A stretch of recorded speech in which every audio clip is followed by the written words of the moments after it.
No capítulo 18 do livro de Jeremias, encontramos uma das passagens mais profundas e reveladoras da soberania de Deus sobre a humanidade.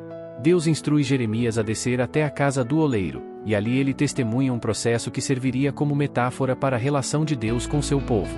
O oleiro trabalha com o barro, moldando conforme sua vontade, e se o vaso se estragar em suas mãos, ele o refaz conforme lhe parece melhor. Essa imagem poderosa nos ensina sobre o propósito divino, a necessidade de submissão e a misericórdia de Deus. Desde o início das Escrituras, Deus é apresentado como o Criador, aquele que molda todas as coisas conforme seu plano soberano.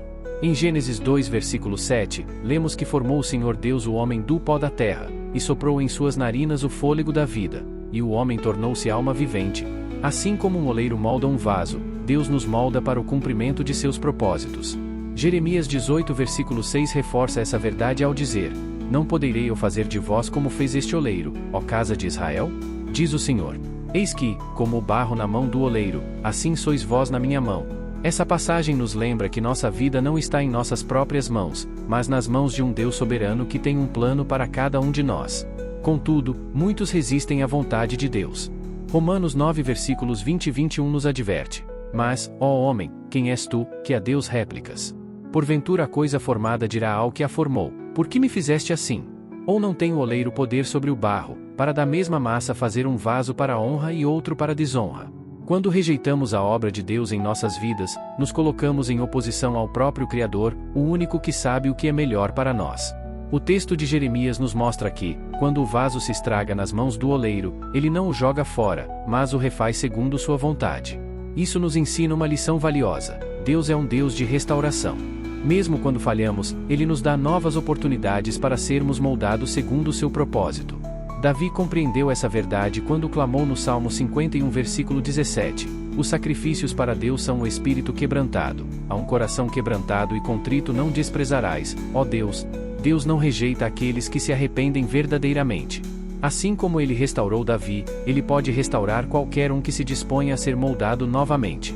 Jesus também nos ensinou sobre a restauração quando contou a parábola do filho pródigo em Lucas 15 versículo 11 ao 32. O filho, que havia desperdiçado sua herança em uma vida desregrada, foi recebido de braços abertos pelo pai quando retornou arrependido. Deus sempre está disposto a refazer o vaso, a reconstruir nossas vidas, desde que nos submetamos à sua vontade.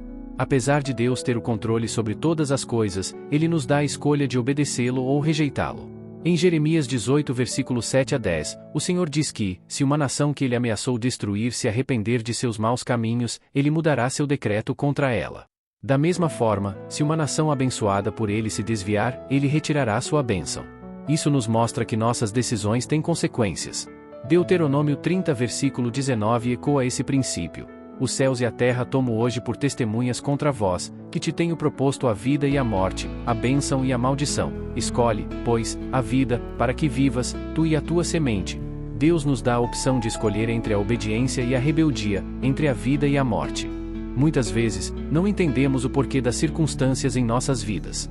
Jó enfrentou essa realidade quando perdeu tudo o que tinha, mas no final reconheceu a soberania de Deus, dizendo: Bem sei eu que tudo podes, e nenhum dos teus propósitos pode ser impedido. Jó 42 versículo 2. Isaías 55 versículo 8 e 9 nos lembra: Porque os meus pensamentos não são os vossos pensamentos, nem os vossos caminhos os meus caminhos, diz o Senhor. Porque, assim como os céus são mais altos do que a terra, assim são os meus caminhos mais altos do que os vossos caminhos, e os meus pensamentos mais altos do que os vossos pensamentos. Mesmo que não compreendamos o que Deus está fazendo, podemos confiar que Ele tem um plano maior e melhor para nós. Para que Deus possa nos moldar, precisamos ter um coração ensinável e humilde.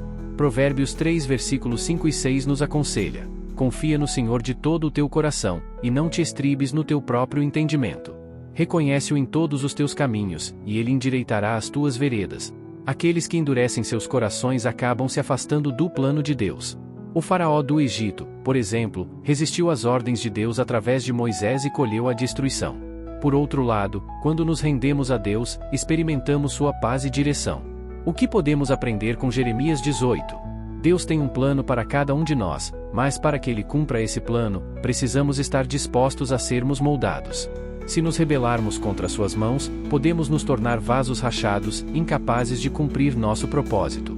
Mas se nos entregarmos completamente a Ele, Ele fará de nós vasos de honra, preparados para toda boa obra. 2 Timóteo capítulo 2 versículo 21. Talvez você esteja passando por um momento difícil, sentindo-se quebrado e sem esperança. Lembre-se, Deus é o oleiro, e Ele pode restaurar qualquer vaso. Submeta-se a Ele, confie em seus propósitos e permita-se ser moldado conforme sua vontade. No final, você verá que tudo o que Ele fez foi para o seu bem. Se essa mensagem falou ao seu coração, compartilhe com alguém que precisa ouvir essa palavra e continue buscando conhecer mais sobre o propósito de Deus para a sua vida. Que Deus te abençoe, em o nome do Senhor Jesus. Amém.